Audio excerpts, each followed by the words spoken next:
Το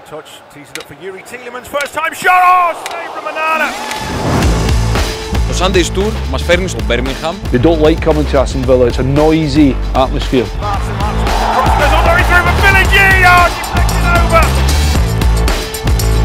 Good morning, welcome to Villa Park. The Holt end sucks the ball into the net. They've got no chance. I think that's a good thing about clubs like Άστον Βίλα, like we're proper football clubs. Γιώργο, δεν είσαι θεία σε βαπτίσια, πρέπει να ρίξεις. Από το γαμπρό έβγαινε η φίστη.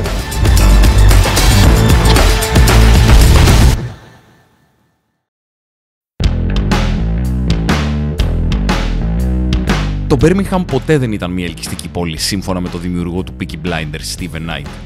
Γι' αυτό τοποθέτησε την ιστορία του εκεί, μπας και αποδώσει δικαιοσύνη. Η πόλη που οι Άγγλοι αγαπούν να μισούν είχε πάντοτε ένα καταφύγιο περηφάνειας, το ποδόσφαιρο και την Άστον Βίλα. Και εμείς ήρθαμε με μία και μοναδική αποστολή.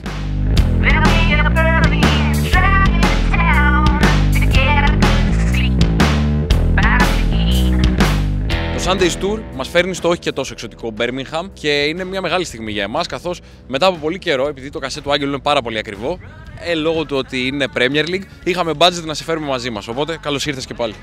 Έκανες πρώτα τις Λατινικές Αμερικές σου με αυτόν. Ούτε με κοιτάς.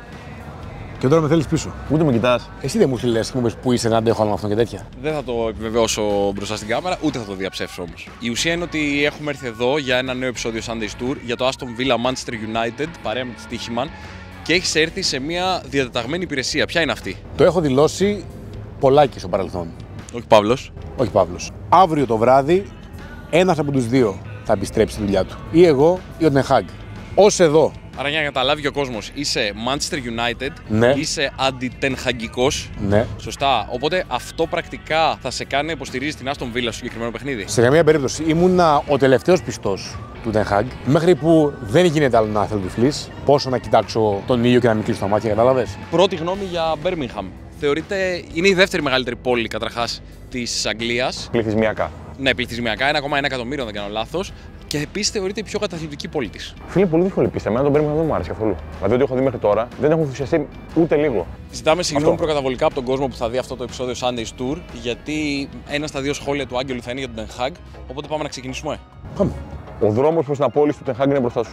Περπάτα. Ή τώρα ή ποτέ. Σκέψου τώρα να είσαι ο Τενχάγκ και να έρχεται αυτό το παιδάκι από την Ελλάδα να σε κράζει. Σου γάμο.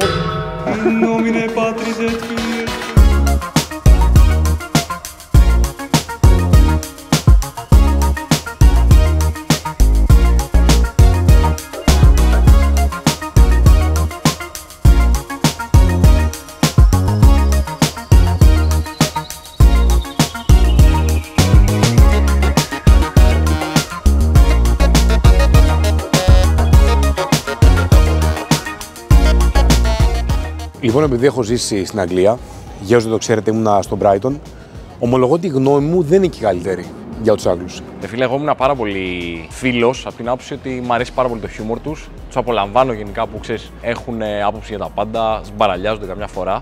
Μέχρι που ήρθα πολύ κοντά με αυτό στο φετινό Euro. Με φρικάρει το πόσο ανεξέλεγκτοι γίνονται. Δηλαδή δεν έχουν όρια, δεν μπορούν να σταματήσουν να πίνουν και όταν είναι όχλος, είναι πάρα πολύ επικίνδυνοι. Μπορεί να ξεσπάσει κάτι για πλάκα. Νομίζω ότι τη δεκαετία του 90 αυτό που κάνανε για να φτιάξουν την Premier League στην ουσία δεν έλυσε το πρόβλημα του χουλιγανισμού και το μπεκροπίνο και δημιουργικό πρόβλημα, αλλά το έκανε μια εξαγωγή όπου παίζουν οι αγγλικές ομάδες και η εθνική ομάδα της χώρας. Το ταξίδι στο Μπέρμιγχαμ όφιλε να ξεκινήσει με παραδοσιακό English breakfast. Και έτσι έγινε. Όχι σε κάποια fancy αλυσίδα, αλλά σε συνοικιακό πρωινάδικο. You were born and raised here? Yes.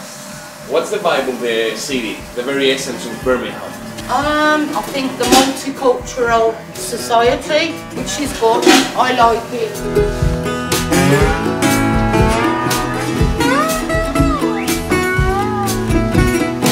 Not many places like this left in Birmingham, so we try to keep this place as traditional as we can.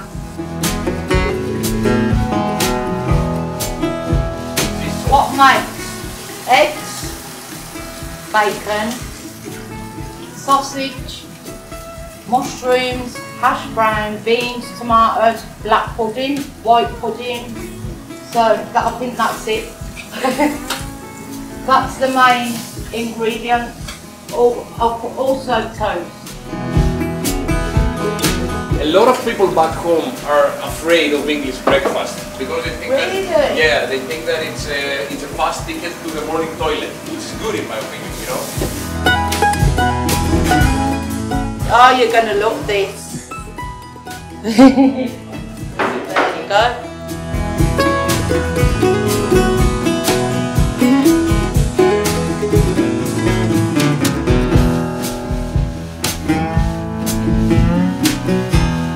Είναι το παραδοσιακό English breakfast από ανθρώπους με χαμόγελο και με πάρα πολύ αγάπη.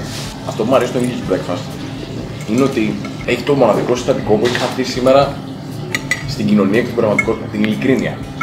Δεν σου πουλάνε κάτι το οποίο δεν είναι. Σου λέει, θα έρθεις, θα φας 600 μονάδες χολυστερίνης σε ένα γεύμα, θα γίνεις τάπα, το αίμα σου θα αρχίσει να πεις, θα γίνει τυρόγαλο και παρόλα αυτά, αυτό είναι το κόστος. Έχω χωρίσει εκάστοτε κοπέλες μου που μου λέγανε πάμε για brunch. Το ξηκώσα την brunch. Δεν μπορώ να το δεχτώ ρε φίλε. Δηλαδή, προτιμάτε να φάτε κέρατο μία φορά ή να τρώτε brunch κάθε Κυριακή. Δεν υπάρχει άντρας που να θεωρεί ότι δεν έχει φάει κέρατο. Ξεκινάμε. Ναι, αλλά καλό είναι να μην το ξέρεις. Οπότε να τρώω brunch κάθε Κυριακή. Ας μην υπερβάλλω. Ναι. Προτιμώ να τρώω κέρατο κάθε Κυριακή από το να φάω μία φορά brunch. Άγγελε, εσύ. Με δεδομένο ότι έχω φάει κέρατο, ένα ακόμα. Κατάλαβες τι, ναι. Κόψε και σύνουσε.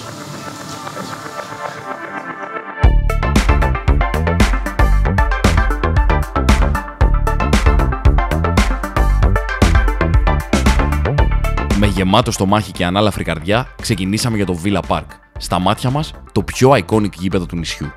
Εκεί μας περίμενε ο βετεράνος της Άστον Βίλα, Άλαν Μακίναλι.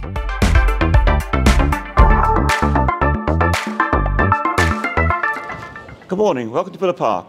My name is Stuart, I'm your tour guide for today.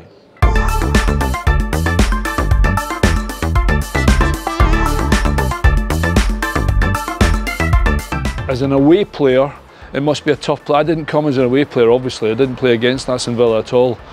But as a home player, it's a great football stadium. And in a way, and I've spoke to players coming here and they don't like coming to Astton Villa. It's a noisy, intimidating atmosphere.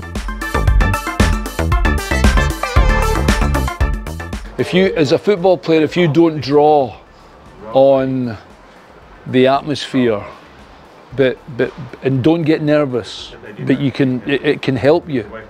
You know, if you don't do a good pass, if I have a shot on target and it goes wide, etc., you've got to draw on. I don't know. I was the type of player that I'm better when people watch me. If I'm out here on my own, I'm no good. I like a crowd and playing to the crowd and come on, let's go, let's do it together. This was a great place to do that. And there's something in football that if you were a number 9 playing for Aston Villa, that was iconic. And I was lucky to be, you know, a number 9 at Aston Villa because they had so many. You know, Peter With scores the goal in the Andy Gray, Gary Thompson, myself. You know, to be a number 9 or a number 11 at Aston Villa was quite iconic.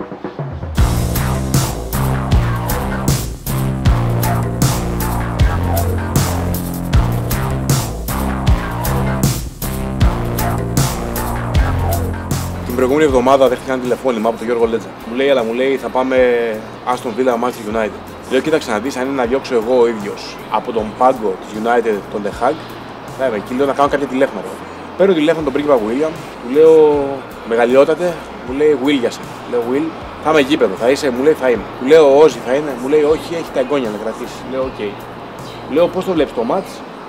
Λέει, ρε φίλε, λούζεται πανηγυρικά, έλα δέστο να πεις ότι είδες από κοντά το τέλος του The Hague. Το μόνο που με ανησυχεί σε αυτό το επεισόδιο είναι ότι έχουμε έρθει σε αποστολή, έχουμε έρθει να κάνουμε το χατήρι του Άγγελου να φύγει ο The Hague, αλλά σε αυτή την ομάδα υπάρχει ένας άνθρωπος ο οποίος κουβαλάει μαζί του μία μαύρη γάτα.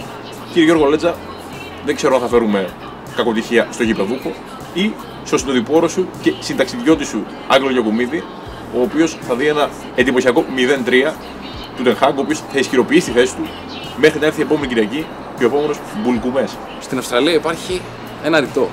Επειδή ο κροκόδιλος έφαγε τον εχθρό σου, δεν σημαίνει ότι είναι φίλος σου. Το οποίο ερμηνεύεται ως εξής. ως φαν της Liverpool θα ρίξω όλη μου την καντεμιά προκειμένου να κερδίσει έστω να πάρει ένα χ ο κύριος Ten Hag για να μείνει όσο περισσότερο καιρό γίνεται στη United, πονώντας πάρα πολύ κόσμο, κυρίως όμως πονώντας τον Άγγελο. Who has the reputation of the giant slayer here in the island? Which club do you think? I didn't like going to Anfield. Okay. Liverpool was hard. It was hard. United, yeah, it was okay. It used to be better back in the day because they had better players. Which clubs of the, you know, of the lower ranking are supposed to be the hardest to beat? Millwall, it's really bad. As a football player, when you run over to the line and the ball goes out for a throw-in, if you go too far, they'll pull you in. We'll never get to, nobody will see you again. So it's got a big reputation because, you know, the working man's club and East End, kind of London guys, this and that, you know. West Ham, it was a great stadium. Good. West Ham reminds me of like Villa Park in terms of the stadium. Obviously they've moved to a new stadium now. We going that way? Here we go. I guess welcome home, right? Yeah. So that's a replica and it's a smaller. So when Prince William was here on Wednesday, they brought the original and they got his picture taken with all the 82 team. Home team. So normally you should be see just men walking about completely naked. This was my place. Gary Thompson, David Platt. Do you remember David Platt? Yeah. So you played 86 to 89 here. I was born 1990. Well, yeah, I was in Munich in 1990. Some of the injuries. Kind of makes sense because, you know, the schedule is brutal nowadays. I mean, they play so many games. Just don't train as much and just play games. You ask a player, do you want to play Wednesday and Saturday, Wednesday, Saturday, Wednesday, Saturday, but you don't need to train a lot? We'd be like, great idea, let's do that. Yeah. Let's do that. Let's play games.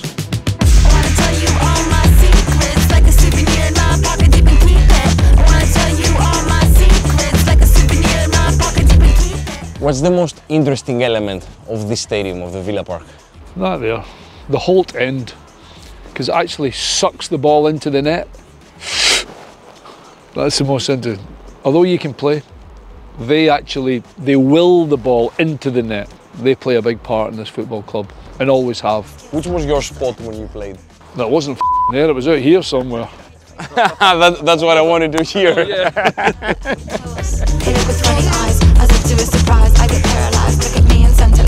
Okay, Alan McIntyre, I'm the manager of Betano. We're playing in the Champions League. I need to make a change. We're 1 goal down and I'm looking at the bench and I'm thinking, what are my options? No,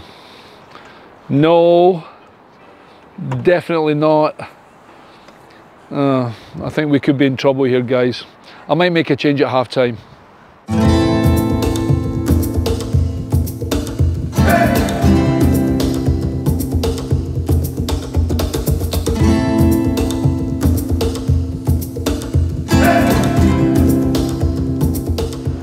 Captains, which one do you think Here's a bit. most iconic? Champions League. Alan Evans, right? Yeah. Yeah. He wasn't the captain for the Champions. Dennis was the captain.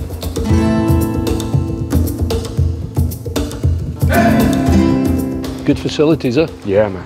But there's nothing the players don't need. There's everything. They've got absolutely everything here. Oh, to be a football player, modern day football player. And of course they make good money as well, apparently.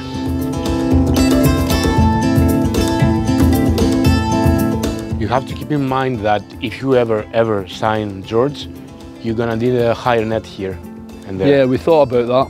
I have so many haters, you know. I cannot really find the reason, but To be loved and to be hated, it's exactly the same thing. I totally agree on this one. What is that? Bayern, it's hot air to dry the boots.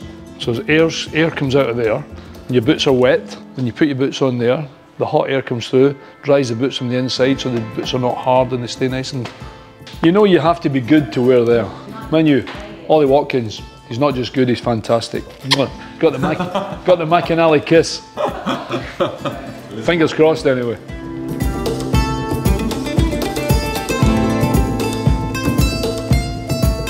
Oh, you won't score. I think you won't, as you're running up, you're making your own decision. You haven't decided yet. I'm trying to push you this side. Up to you. They've got no chance. He's taking a free kick. I'll force him to go this side. Okay, guys, don't try this at home, okay? No. Oh! So close! Alan McInally for Scotland in the World Cup final, and guess who's in goals? George. So we must be playing Greece. Come on, Alan. Right, It's ready? like a walk in the park for you.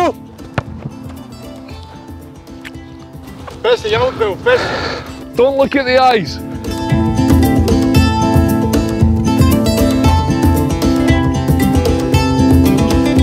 Πώς πηγαίνεις στο σπίτι ενός φίλου και τρώνε ήδη και σου λένε ρε παιδί μου, θέλεις κάτι και λίγο ντρέπεσαι, αλλά θέλεις κάτι επειδή πεινάς. Κάνουμε το ίδιο στο προπονητικό της Άστον Βίλα. Ήρθαμε εδώ, ήρθαμε πάνω στο lunchtime, οπότε μπορούμε να διαλέξουμε και να φάμε ό,τι τρώνε οι ποδοσφαιριστές της Άστον Βίλα, χωρίς να έχουμε απαραίτητα την ίδια απόδοση στο γήπεδο. Όπως βλέπω, φίλε Δημήτρη, ο κύριος Γιώργος είναι vegan για αυτό το γύρισμα. Ναι. Πεσκετέρια. Είναι πεσκετέρια ο κύριος Λέντζας, να ξέρετε. Όλο αυτό το πράγμα έχει δύο αναγνώσεις. Ή είμαστε πάρα πολύ ευπρόσδεκτοι εδώ πέρα και τρώμε μαζί τους, ή θέλει πάλι ο άλλος να γλιτώσει παραγωγικά έξοδα. Ένα από τα δύο. Φάτε είναι από μένα. Γιώργο, δεν είσαι θεία σε βαπτίστια. Φρένα ρε λίγο, εντάξει. Από το γαμπρό ή την υφίστη. Right, one last thing. Shirt here for each of you. However, he has to wear it on Sunday. I think that history keeps repeating itself. Thank you for that. I'm good with that. What size? What size? Like extra small. Extra small.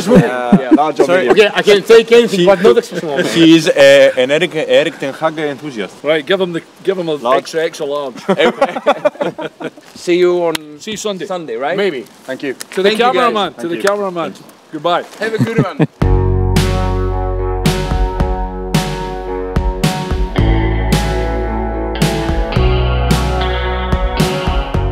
Η Άστον Βίλα μας κέρδισε όχι επειδή έχει ένα από τα πιο σύγχρονα προπονητικά κέντρα της Ευρώπης, αλλά επειδή οι άνθρωποι παραμένουν στο επίκεντρο.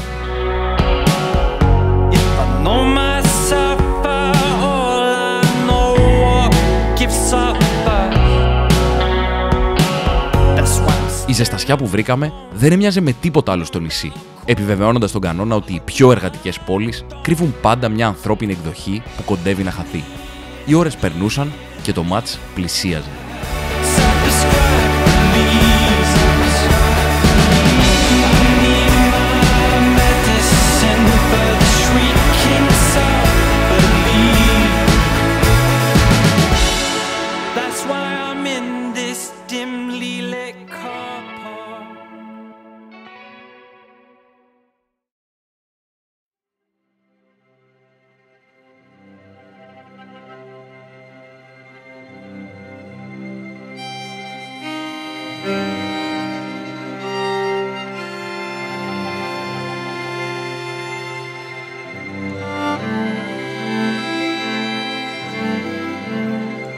Σε περίπτωση που δεν το καταλάβατε, ο Άγγελος είναι ο παδός της Manchester United, αλλά η προδοσία της μεγάλης του αγάπης ήταν μόλις μία φανέλα μακριά από αυτήν που του έδωσε δώρο για Άστον Βίλα. Πριν ο Αλέκτορ λαλήσει 3. Δεν χρειάστηκε να λαλήσει ούτε 2 στο πρώτο.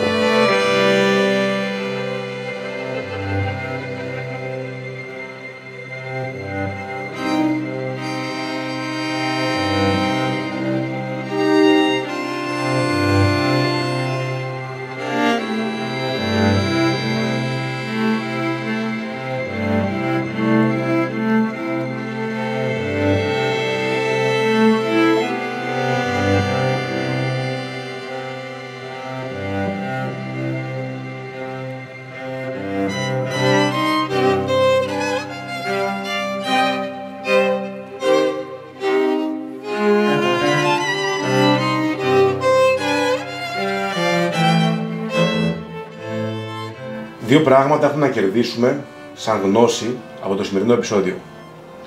Νούμερο 1, δέχομαι ατελείωτη προπαγάνδα για άλλη μια φορά από τα δύο παιδάκια μέσα, τα οποία με χρεώνουν για άλλη μια φορά για άλλο ένα επεισόδιο μετά από εκείνο πάλι στην Αγγλία που με βάλουν να φορέσω κασκόλ Liverpool. Ο μόνος λόγος που έβαλα αυτή τη φανέλα είναι για να μπουν όλοι οι υπόλοιποι στο γήπεδο. Αλλιώς, όπως είπε και ο υπεύθυνος επικοινωνίας, δεν μπαίνει κανείς. Άρα, για άλλη μια φορά, θυσιάζουμε την ομάδα. Αλλά αυτό που δεν ξέρουν και είναι το νούμερο 2, είναι ότι έχουν γυρίσει όλο τον κόσμο, ειδικά όταν λείπω, και σκορπάνε αριστερά και δεξιά φανέλες και μπλουζάκια του Άρη. Μπαίνω να δω το επεισόδιο Αργεντινής και βλέπω τυχαία να περνάει κόσμο με φανέλες. Αυτό το πράγμα τελειώνει σήμερα. Η ομάδα χρειάζεται εξωστρέφεια και έτσι κάνω το πρώτο βήμα και να μπαλατζάρω το σύμπαν. Έχω φέρει μία από τις αγαπημένες φανέλες του Ηρακλή για να δώσω στον υπεύθυνο επικοινωνίας της Άστον Βίλα και να εδραιώσω, ποιος ξέρει, μία νέα πιθανή συνεργασία. Πριν αλέκτορα φωνή σε 3, απαρνήσιμε. Σήμερα το τελειώνουμε. Σήμερα είναι Κυριακή και έχει εκκλησία. Ωραία μπλούζα. Σου πάει.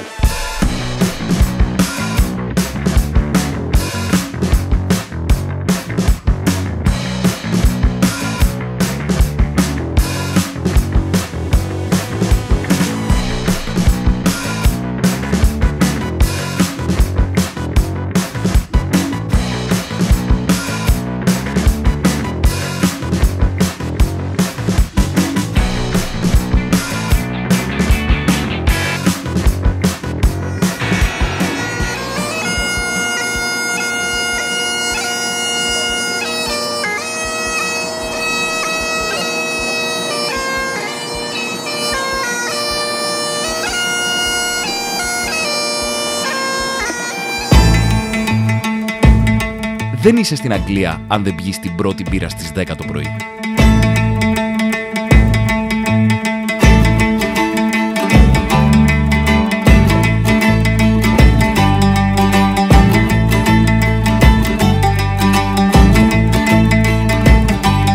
Αν έρθετε ποτέ να δείτε ένα παιχνίδι της Άστον Βίλα, υποχρεωτικά η μέρα ξεκινάει από το Άστον Τάβερν. Είμαστε περίπου 500 μέτρα από το γήπεδο. Είναι πολύ σοβαρή παμπ καταρχάς γιατί δεν μυρίζει, ενώ όλες οι παμπ μυρίζουνε. Πεντακάθαρη. Εσύ είναι νωρίς βέβαια. Απαιτώ να συμφωνήσετε σε κάτι άλλο. Μπορεί να είπαμε και να κράξαμε ότι σαν χώρα για να μένεις είναι λίγο χάλια, αλλά εάν αγαπάς το ποδόσφαιρο, δεν υπάρχει καλύτερη χώρα για να μην και να το ζήσεις. 100%. Όχι ρε, ίσως έχουν μακράν την πιο ολοκληρωμένη ποδοσφαιρική κουλτούρα. Όταν δεν ξεφεύγουν και δεν κάνουν τρέλες, όταν είναι όπως είπαμε μαζεμένοι, είναι ρε φίλε μαγικά, εντάξει.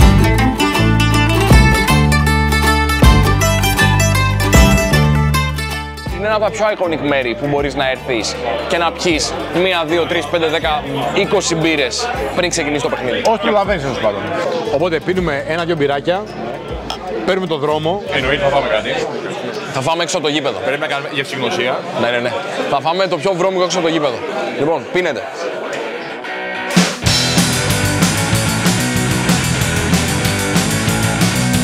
You had your lows and highs, and nowadays you're in your highs, right? Well, we've gone from the Championship to the Champions League in 6 years, and when the owners came in, they said they were that was their plan to play in Europe in 6 years. But you know, every owner comes in and they always say things like that, and that's fair enough. But it's actually happened, which is phenomenal, and I think everybody's played their part, and it's mega exciting to go from playing small teams in the Championship to playing, beating. I was here on Wednesday when we beat Bayern Munich, man. It's basically it's a fucking miracle, dude.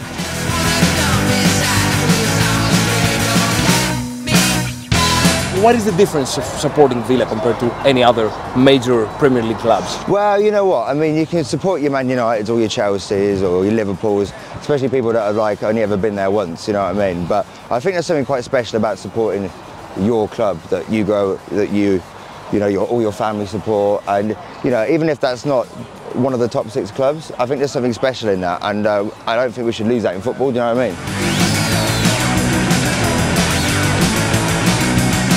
What would you say about the allegations of the fans of the big clubs that have plastic fans? For example, Manchester City won the treble 2 years ago. Yeah, 2 years ago, and the whole celebration thing wasn't filled with people. No. And what do you say about that? Look, it's just the thing is, when it comes to clubs like Man City, their fans are so used to winning that it doesn't really matter to them. Whereas if we won a piece of silverware, you know, we'd have a parade through the city centre. It'd be massive. I remember I went to the League Cup final after we just got promoted, and it was against City.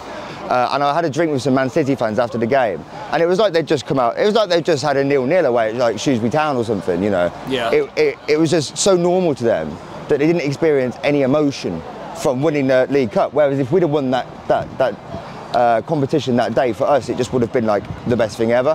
So, you know, I think that's the good thing about clubs like Άστον Βίλα, like we're proper football clubs.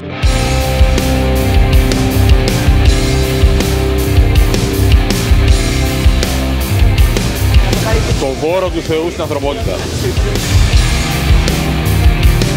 Αυτό είναι επίσημα στην ιστορία όλων των ταξιδιών που έχουμε κάνει το καλύτερο street food πριν το γήπεδο που έχουμε φάει. Συμφωνείτε? Και κάποιος θα δει ότι το έχεις ολόκληρο και ας πούμε πώς το ξέρεις, Άγγελε, αυτό είναι το δεύτερο. Man, this is gourmet. It's probably the best street food outside the stadium. Really fucking good, man. 10 λίρες. Πάμε να μπούμε μέσα, πάμε.